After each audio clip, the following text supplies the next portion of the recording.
Yo,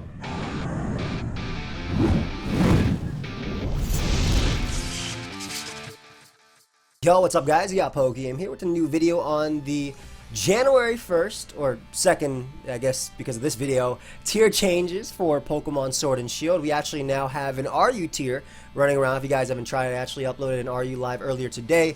That was supposed to go up after this video, but obviously as I'm recording it now, that didn't. But I want to talk a little bit about the tier shifts that we got, but I also want to talk about just the changes in the tier in general. So right on your left, you'll see the November stats. As you see the top 10 Pokemon, we have Dragapult at number 1, Galarian Darmanitan, which is banned right now, Ditto, Excadrill, Corviknight, Ferrothorn, Rotom Wash, Gyarados, Hydreigon, and Toxapex.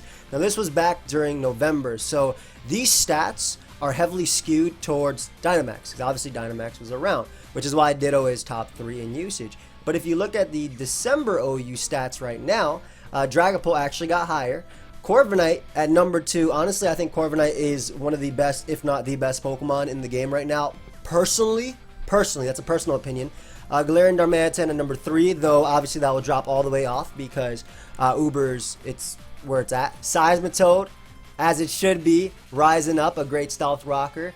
Excadrill going down a little bit, but still not too much. Ferrothorn, Clefable, sneaking up into the top 10. Hydreigon still there. Ditto at number 9 and Toxapex at number 10. So Gyarados completely fell off. I guess with Dynamax being gone, it made sense. Rotom also not there in the top 10 either. In fact, if we look a little bit more at the December stats, let me just edit this a little bit. This is made for Twitter. That was the wrong thing that yeah, I figured Rotom would be number 11. I actually looked at these, but I didn't. But I was like, yeah, I'm surprised Rotom isn't up here. But as we look at the December stats right here, we can see that Clefable has risen up in usage to number 7. One of the best Clef sets right now is obviously the offensive 3 attacks plus Moonlight set. However, I've seen Wish as well running around too as a means of supporting the entire team. Ditto went down in usage, and of course with Dynamax being gone, it makes sense. You don't really need a Ditto on every single team in order to revenge kill everything, right? Like you don't need Ditto in order there to potentially sweep or Dynamax back. And I think Seismitoad made a lot of sense too. One of my favorite sets for Hydreigon right now as well, besides the sub Nasty Plot set, is the Life Orb 3 attack sets. I think it's incredibly deadly, especially with the increase in offensive Clefable or just Clefable in general. And of course, without having to worry about Galarian Darmanitan revenge killing it. And it also just takes advantage of Seismitoad, Ferrothorn, Mandibuzz, right? Like it doesn't care about them. They don't really threaten it super effectively with anything besides maybe U-turn or a Toxic or anything like that. So a big thing that actually happened from this as well is that we see Mew at number 31 and we see Sylveon at number 30. So if you actually go to this itself, we do see that Mew moved up to OU. Como also, by the way, at number 29, moved up to OU, and so did Sylveon. So UU has lost Mew, Sylveon, and Como. Sylveon's pretty easy to explain. It's fantastic as a Wish Passer, and its ability to break through Mandibuzz, not care about Substitute Hydreigon. Like Substitute Hydreigon can actually beat Clefable because if it's behind a sub, it can Flash Cannon for the 2-hit KO, whereas Sylveon can Hyper Voice through the sub and break through that. Same thing with Sylveon being able to break through Substitute Will-O-Wisp, Hex, Dragapult. So that's pretty cool, losing that from UU. Mew as well, I've seen it a lot as an anti-lead, like spike setup, suicide lead type of thing, obviously like taunt. I've seen Psychic Fangs as well for screens, Flare Blitz, spikes, whatever like that.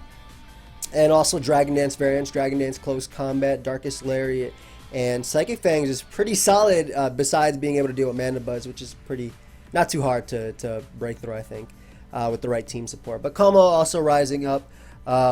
Komuro being a great stealth rocker that actually threatens Pokemon like Seismitoad and Ferrothorn, but also the Throat Spray set with the Clanger's Soul and Clanging Scales, and just boosting that and actually making it a giant threat too. So that's interesting to see that they moved up. Now, if we actually look at the UU right here, we do see that Barraskewda and Hawlucha have moved down. That's crazy. I think Hawlucha specifically is crazy. But real quick, because I kind of like glossed over Como, I didn't mean to do that. Como was one of the best Pokemon in the UU tier. So the fact that UU has lost that, first off, I don't have to worry about being swept by Clanger's Soul, right, anymore. I don't have to worry about that. Now I just got to deal with with Gengar and the Lucha that came down right now. But I'm on the Yu Council apparently still, so that's sick. But them losing, that's a fantastic stealth rocker that Yu lost. It was great on fatter teams too. I've seen Iron Defense Body Press beat just fat on its own. And of course, as a special attacker and in general, and even Dragon Dance variants just being gone, that's huge for Yu. This also means that Gengar Scarf variants don't have to run Dazzling Gleam on every single set. So that's a pretty big thing, freeing up a moveset on Gengar. I myself even found myself not running Focus Blast because I rather hit Como, but also still do around 60% to Obstagoon, right? Whereas I'd either miss Focus Blast or Como's ability makes me not hit it with Focus Blast. In the case of Obstagoon, obviously missing Focus Blast. So that's a pretty big change for the OU tier, or for the UU tier. Sylveon and Mew as well. Pretty big for UU. I think offensive Mew is very scary while it was in the UU tier. Again, like a close combat, Psychic Fangs, Darkest Lariat, and I loved, like, I specifically loved that set back when it was actually used in the tier itself. Just again, it's a dual screens is super common, and you're also having your hit versus the opposing psychics, and close combat obviously giving you that hit versus Obstagoon too. So I think Como is bigger personally. I think actually Como being gone is bigger, especially because even though offensive Mew is good, like Scarf Gar was everywhere, it would need close combat for Obstagoon, things like that too. But Como is just so splashable as well. And then Sylveon as well moving up. I mean, if Sylveon moved up and Como stayed, this would have been great for special Como sets, because besides that, the fairy type that would take them on would be like Galarian Weezing, Spadef Galarian Weezing, and even then, you take a little bit of damage, you die to the +2 Flash Cannon, which you get from, the combination of Throat Spray activating on Clanger's Soul, and also your +1 special attack that you already got. So, again, a really big change, and Sylveon is also just, I think it's fantastic. Fairy type. Them getting Mystical Fire is so cool too. Just being able to actually 2-hit KO Ferrothorn just naturally is really nice. And I also think Calm Mind variants are very slept on too. But maybe we'll see more of that, come tournaments and stuff when other people play in SPL. So Barraskewda moved down from the OU tier to the UU tier, and I can actually get up these stats, I guess, while we're. That's the wrong thing. I can actually get up the UU stats while we're here. As you can see, by UU was heavily skewed in the sticky web. You see Ribombee at number 10. Noivern was a fantastic defogger. Gengar, number 1. Great. Was the best Scarfer in the game. Faster than +2 Poltergeist, which also happens to be there. Doublade as well was there. Fantastic Pokemon. There was a point where it was checking Braviary before, and that was back when Braviary had the Dynamax moves, but also just being a spin blocker in general. Weezing is absolutely fantastic as a defogger, a fighting type check, so it was a good Como check and a good Obstagoon check. It actually checked 3 of the 4 Pokemon right in front of it on usage wise. And then, not to say that Mew wasn't good, by the way. Like, I like Mew better as a dual screen setter than as an offensive Pokemon in UU, just saying. And then obviously Poltergeist used to take advantage of that. But yeah, Gengar being at number 1 and them losing their number 2 is just so big for UU. But Barraskewda moving down from OU to UU, that's an interesting one, right? Because when you think about the beginning of Sword and Shield, you think about how hyped up Rain and Barraskewda was. Even myself did it because I thought they were just, it was great, man. When you see Dynamax with, when you saw Dynamax Max Knuckle get the attack raise, right? You're knocking out like a Rotom with a Max, like, Vortex or whatever, Geyser, excuse me, wrong metagame, but a Max Geyser, right, in the rain type of thing at +1. So it going down to UU is interesting. Like, actually, a lot of the UU people were telling me, I don't think it's that good because it can't really break through bulky waters, and Avalugg is 2-hit KO by Life Orb close combat. I'm gonna be honest, I think that's just wrong. I think they're just, I think they're not seeing like how good a choice band Barraskewda is. First off, it's fast as hell, right? If you look at the UU tier, let's just look at UU real quick. You got Barraskewda. Look at little Barraskewda. Base 136. Tell me what in the UU tier is faster than base 136. Let's look. Let's look. I'm still looking. I'm still looking. I am still looking. Still going. Noivern pretty close. That's about it. Weavile, that's about it. Close. Barraskewda is faster than the entirety of the UU tier. And it's also faster than some Scarfers in UU as well. And then being able to... you can't really see this. Let me get this out of the way. But being able to run a choice band, I feel, it's just one of its best things, right? Like spikes in choice band, close combat, liquidation, obviously. Then you have crunch for the blade, which is probably one of its best checks besides bulky waters. And then on top of that, you can run like Psychic Fangs for something like beating the screens that are literally all of, this should not be timid, but that are running all around the tier. You can also run Adamant too. Like, Adamant is not bad. In fact, like at worst case, you're outsped by Noivern, right, and Rabombi. Though I think that that's a good reason to actually run Jolly at that. But Psychic Fangs is big too, because being able to break through screens, like I said, are very, very common in the UU tier, is big with the move. But I feel like Choice Band plus Spikes is going to be really big with this thing. I don't think it needs to be on Rain. I don't think it needs to be on manual Rain, period. Obviously, Pelipper is in the OU tier, and that's not something that, you know, we have access to down here, and it's not like there's a Politoad in this game. So if you did want to use it with Rain, it would have to be manual. You'd have to use Rain Dance users and whatnot. But I don't think it's necessary. I feel like a Choice Band set is just fantastic, man. Liquidation is just kind of free. And being faster than Gengar, being faster than Noivern. Even Noivern, like, you get a little bit of chip damage on Noivern. Granted, you probably can't get rocks damage off on Noivern if you're running the heavy-duty boots. But get some chip, man. That thing will be 2-hit KO. As well as the fact that it doesn't appreciate crunches or Psychic Fangs. Anyway, I'm talking about 2-hit KO with your Liquidation. So I think it's going to be a crazy threat. In UU that's going to be very slept on. But I think part of the reason it's going to be very slept on is because of the other Mon that fell down to the UU tier, and that is Hawlucha.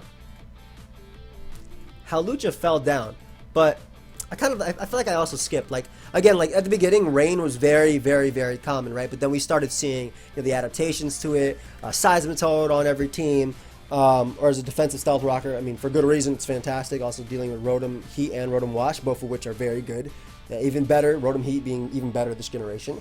A stealth rocker that also provides, you know, an electric immunity, a water immunity, and toxic is really nice besides themselves. So Rain kind of just fell off. And I also think that had to do a little bit with Dynamax too. Like, you just weren't killing Pokemon with Barraskewda. Like you were in the beginning, right? I just think that was just the case. And obviously with Dynamax being gone, Barraskewda you could argue that it got weaker. It can't set up its Rain for itself, which would not only give it Swift Swim, but also boost its water type attacks. It can't max Knuckle, which is weaker than Close Combat, but giving you that +1 boost is still sick too. And you know, from there, like, it definitely got worse. But Hawlucha moved down. This is interesting because this is like one of these sets that, let me see one of the sets real quick. So this is actually one of the sets that was running around at one point in the OU tier. It was like Swords Dance, Thunder Punch with Electric Seed, and when you Dynamax with Thunder Punch, it would activate your Electric Seed. It'd be faster, and part of the reason that was there is because it Brave Bird or Acrobatics, by the way, it doesn't matter. Acrobatics can work too. But part of the reason that was there is because it also allowed you to check Gyarados, one of the biggest threats in the tier, while also doing massive damage to Togekiss as well, activating your Electric Seed. And of course, the other set that ran around was something like this. White Herb, and then you could run like Throat Chop, and Throat Chop would be for Age Slash in the tier. So this fell down. Really interesting. I think a lot of this had to do with Dynamax obviously having a role in OU for the longest time. Hawlucha was not able to kill stuff. It was a threat. It got some damage, but it wasn't killing things. That's the way I saw it anyway. That's how I saw it. Age Slash being a big one, right? Of course, obviously if you Dynamax you can, but Age Slash being a big one. But this thing looks to be a monster in the UU tier, man. First off, incredibly strong. All of its moves are great. Deblaze is going to be one of the nice checks to it, but it does Throat Chop to at least damage it. Same thing with Galarian Weezing. Galarian Weezing can eat a hit up, but and just deal with it via Strange Steam. But its ability to, I think, prosper on dual screens and just set up in general Aurora Veil squads, I think is going to be so sick for Lucha. Honestly, I could see this thing being suspected, or I don't know if it would be necessarily quick ban, but also the fact that White Herb is activated by your own close combat is crazy, right? So you can't revenge kill this thing with normal means, right? You can't bring out Scarfgar and go for Sludge Wave or Dazzling Gleam to finish it off after it got its own Unburden activated. So Lucha going down there, it's still pretty big. Like in general, like it has such a great, like if you go through it, like Fighting, Flying, and Dark is incredible coverage, absolutely incredible coverage, and it breaks through most cores of the tier. Like honestly, there's very few that can take a +2 hit from this thing. Deblade, Weezing, and Hippowdon are like the three that come immediately to mind. And then you can, I guess Avalugg can potentially live a +2 close combat. I'm sure Avalugg lives a +2 close combat And then even Arcanine can intimidate it, but like you activate its white herb, right? Like you bring out Arcanine, you get the intimidate off Wild Gorse Swords Dance, it gets the white herb, and then it hits you with either, you know, +2 close combat, you gone, right? If it's adamant or anything like that. So I do think Lucha will be something that we don't see stay in the UU tier, or it's something that will actually be suspected in itself. But it's really interesting too, because if you told me last generation that how Lucha would be gone from OU, I'd be like, are you crazy? Like, even with the dex cuts, I'm like, are you crazy? This mon is fantastic. Of course, when it came to dex cuts, I didn't know the Tapus were gone, but I had a good feeling. But this is interesting too, because we also have Pokemon like Indeedee and Pincurchin, and even Weezing that can set up the different terrains for it. So I don't think Hawlucha will last. I personally don't, like, at all. Being immune to Sticky Web, I think, is such a huge thing as well, and being naturally faster than Gengar. Those are two really big things to have going for you, right? Sticky Web is one of the most common playstyles in UU besides dual screens, right? There's or straight up stall, right? Speaking of which, Quagsire can check this Pokemon, but those are some of the most common, team archetypes that are walking around in the UU tier. So being faster than the majority of the tier as well, and you know, the main threat, of course, Noivern being faster, and Rabombi as well, and even Weavile from there too. But I do think that Lucha is a Pokemon that we will be seeing suspected. But what do you guys think about the tier shifts? I want to go into RU right now as well, but what do you guys think about Barraskewda and Hawlucha? I just think it's crazy that these two Pokemon are falling down. Like, I mean, Barraskewda, granted, didn't have that much usage as well going forward after, like, you know, people started discovering Dynamax, and even now, like, I don't think there's very many teams that are actually falling to a Barraskewda. Like, I think Dracovish is a lot scarier on Rain, personally. And if you look at the December OU stats itself, Pelipper's still number 28, so people are still using Rain, but, like, I'd be more scared of Dracovish on Rain than I would be of Barraskewda currently at the moment. Just because Vicious Run is stupid. Part of the reason why Seismitoad is so powerful. Also, the fact that Dracozolt barely missed the cutoff for going to UU is cool. That Cinderace, though, you see that number 14? When that Libero gets released, woo, going all the way up, baby. Show me number 3, 2, or 1. That's it. I think Dragapult respectfully deserves its stat, though. I actually had a full podcast with Mr. Jambat, if you guys didn't know, on his channel talking about Dragapult. You can check it out. I think the link will be down below. If not, then I'll add it down below. But yeah, let's go into RU. RU is interesting because, as you can see, this is OU, and this is current UU. Whoops, that's OU again. This is current UU, and I can't move it, but Barcomo and Sylveon. So this is current UU. Look at Cramorant. Hey, I like to think that Cramorant and Morpeko, I had a little roll in. I like to think. Colossal also respectfully being UU is great. Fantastic Pokemon. Cannot wait to feature that thing. But that Cramorant, man, little demon Cramorant coming around. Anyway, let's go to RU. So if we look at the RU tier, there's quite a few great Pokemon that are left. So let's knock these bad boys out real quick. Get out of there. Get out of here. So just some notable Pokemon at the RU tier, right? That you might not like expect. Well, most of these I would expect for RU. But I think some big ones would be Dreadnought falling down here. Surprise, obviously, with the lack of rain. I do think this is a very underrated rain sweeper, though. I think that Water and Rock is fantastic coverage, especially when you couple that with either Earthquake or Super Power. Ice Q as well being down here, too. With dual screens is going to be really interesting. Phalanx, too, right? Like, these are all, I feel like, slept-on threats. I feel like even those three can all just be in the same type of dual screen type of team. But Ice Q would be interesting as well. The big thing is, like, only base 80 attack, so even at +6 it's still relatively weak, but there's a lot. First off, Bronzong isn't here, right? Like, RU has lost Bronzong. And I say lost Bronzong because Bronzong was RU last generation, whereas their premier steel type right now will be Steelix. That's it. So their premier steel type is regular Steelix, as you guys can see right now. So, I mean, +6 liquidation, get a little bit of chip, that mon goes down. So I think Ice Cube would be a really good, really interesting Pokemon. I think that the best Phalanx set is still going to be the Dual Dance Phalanx. So No Retreat plus Swords Dance plus Lumberry with the combination of Throat Chop plus Close Combat. And the main reason I'm saying that is because Jellicent has also found itself in the RU tier, which is, again, interesting too, because Jellicent's really good in UU and in OU, but I think a lot of the Obstagoon and obviously the Gengar usage is what I guess makes people hesitate, or hesitant in using Jellicent rather. But that's a big one too. I think I like that Hitmonlee is down here, as well as Thievul, two unburdened Pokemon that can work with Pincurchin and Indeedee as well. And there was another one, Machamp, but that was a Pokemon that was already good. Period.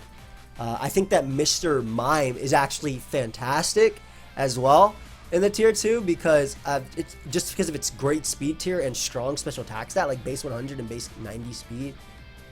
That's not Mr. Mime. I'm looking at Galarian Mr. Mime. Where is it? How was I looking at that one? That's not the one. That's, bro, I was like base 90 speed. No, it's base 100. Like, what are you talking about? Galarian Mr. Mime. Why can't I say Mr. Mime? What the heck? Okay, Mime. There you go. Sorry. So it's NFV, but I think it's going to be fantastic in the tier 2 just because of its great speed tier. One of the best Pokemon in the tier is Roserade, in my opinion, offensively. Besides like Escavalier, like walling and dealing with it, or maybe AV Berserker.